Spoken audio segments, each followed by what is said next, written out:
Hello crafters, this is Jackie Ross, your Stampin' Up! Demonstrator in Plano, Texas. And these are our 4 projects that we made for our September stamp clubs.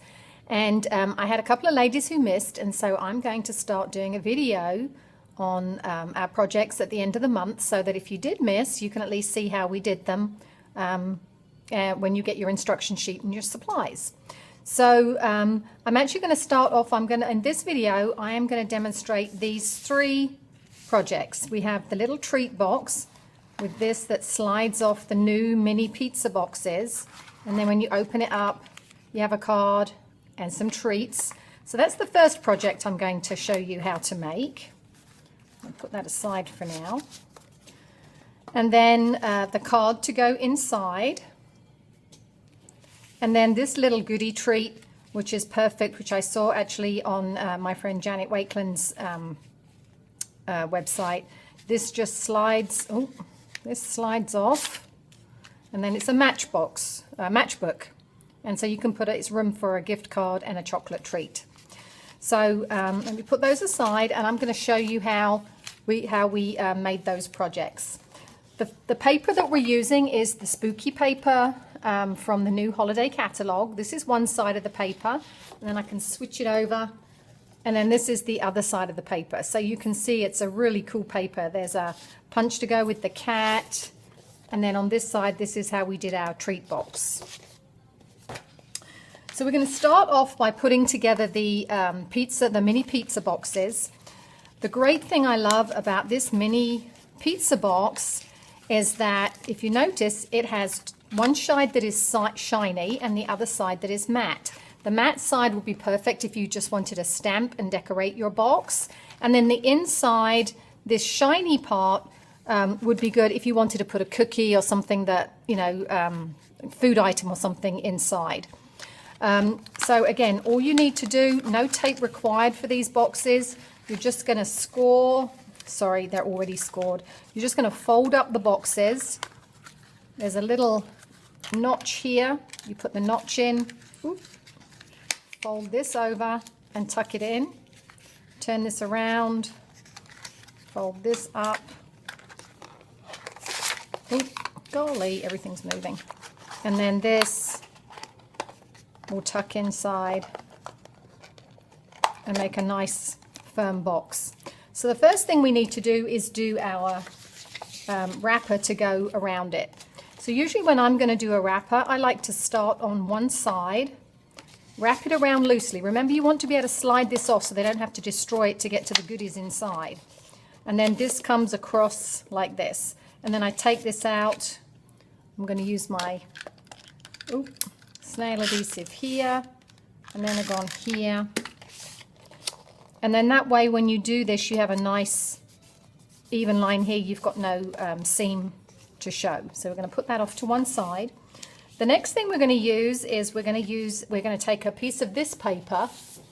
This is the sheet that I took it from. You get 16 per sheet because they're 3-inch squares. And since you get 2 sheets of every design, that gives you that wouldn't be enough for 32. We are then using this stamp set. This is Spooky Cat, and this actually has a punch and is available as a bundle. So the Spooky Cat, we're going to take the owl from this one and Smoky Slate. So we're going to ink this up, and then he's got little feet here, so you can place the feet on the branch. Woo, look at that. Isn't that cool? Okay, hoot, hoot. All right, so we're going to do that. Then we're going to use the marker, and we're just going to marker in his little feet and his little beak. There's actually a stamp for that, but I just found it easier to use the marker. The next thing we're going to do is we are going to use the, oh gosh, I've lost the hat. I cut it out and now it's so small, it's disappeared. Okay, so, grab my scissors. We're going to take a hat from this paper. Oh, actually, we're going to use this one because it's near the edge. And we're just going to fussy cut this little hat out. I'm sorry, ladies, there is no ladies. I'm saying ladies, I'm sure we have a few guys out there. but I'm used to saying ladies because I have ladies in my stamp club, so I apologize to you guys out there that like to craft. So we're going to take the hat and just put a dimensional on the back of the hat. I'm going to put that a little bit off at an angle. Oh, that doesn't look very good, does it? Let's do this again. Oh, that's better. And put him at an angle here. The next thing we need to do is we're going to stamp our message, which, since it's Halloween, we're going to stamp Trick or Treat, which is also from the same stamp set. Chop that off. Add a dimensional. Okay. The last little thing that we're going to do to this, just to finish it off and make it extra glam, is we have these brand new jewel rhinestones, black rhinestones. In the past, we used to take our clear rhinestones and use a Sharpie marker to add color, but now we have the black ones. And I like to use this little paper piercer, or pricker as we usually call it. Take those off because they're sticky on the back, so you don't need any additional glue for his eyes. Then a little bit of more snail on the back,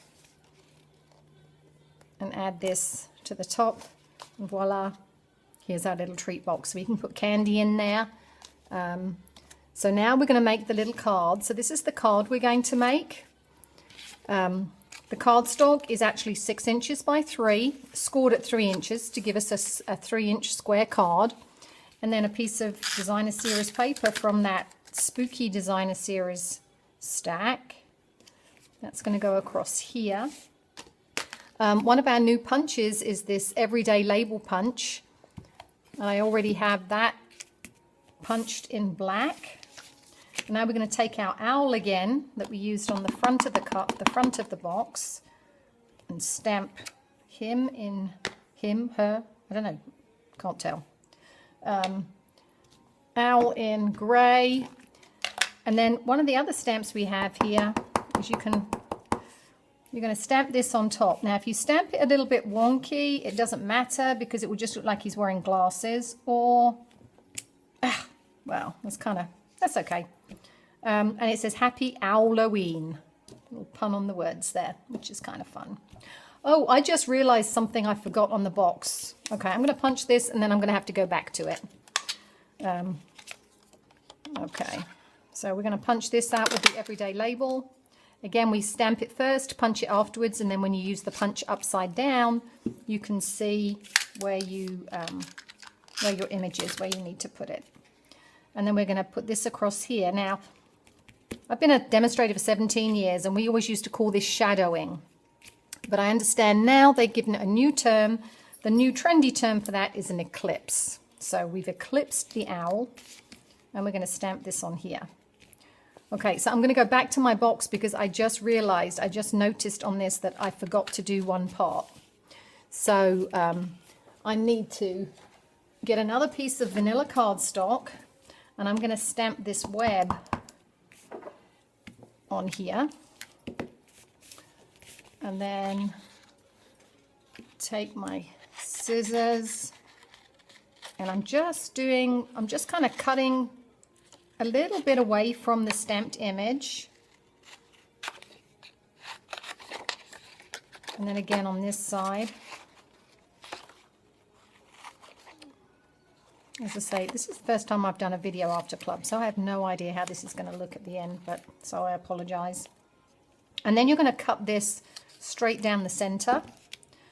Then you need to look for your silicone mat. Oh, here it is. Okay. The silicone mat is here so that when I use my snail on here, any excess glue is not going on my paper, so that if I put something down, it's not going to stick to it. It just sticks under here. So we were supposed to do this earlier. So we're just going to slide the spider web under here. Oh, that's going to be too long, I think. And then do the same on here. Slide tape.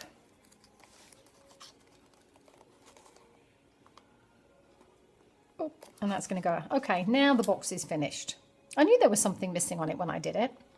Okay, so on to our third project, Our third project is a matchbook. And we've done these in the past, but usually they've been square.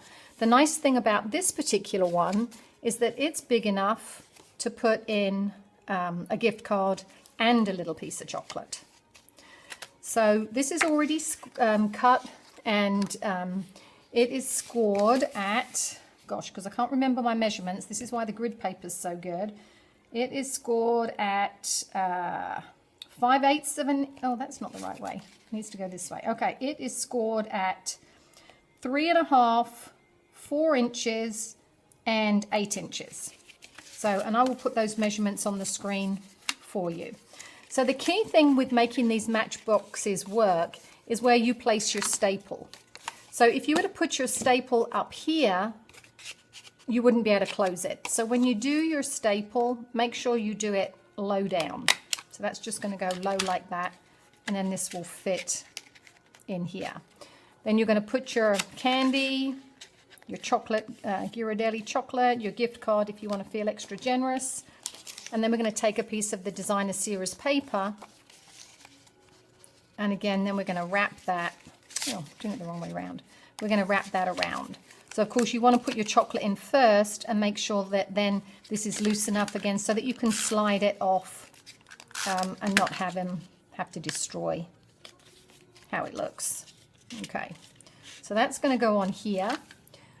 We have, this is the new vintage ribbon, and we need 10 inches of that, which is actually the length of your grid paper. So we're going to take this off. This we're just going to tie a loose knot, well, tight knot, what am I saying, loose? A double knot.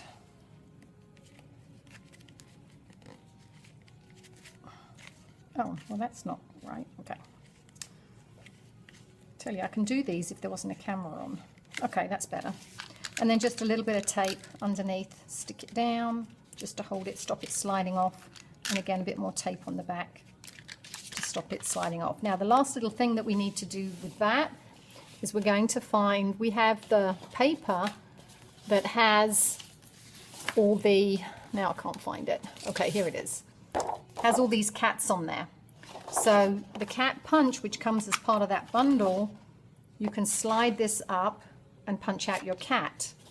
But so what happens if you've got a little piece? So I wanted to show you a little tip for using a punch if you have a small piece, because this is what happens, right? You have this piece, or you've punched, you've stamped something, then you want to put your punch out, and you're trying to be economical with your paper, totally understand that, and then you get it in, and then you're trying to do this business, trying to get it where it needs to go. So my tip is just find a piece of scrap paper, doesn't matter what it is, put a little bit of tape on here, and attach that to the piece that you want to punch out. Now you have a handle.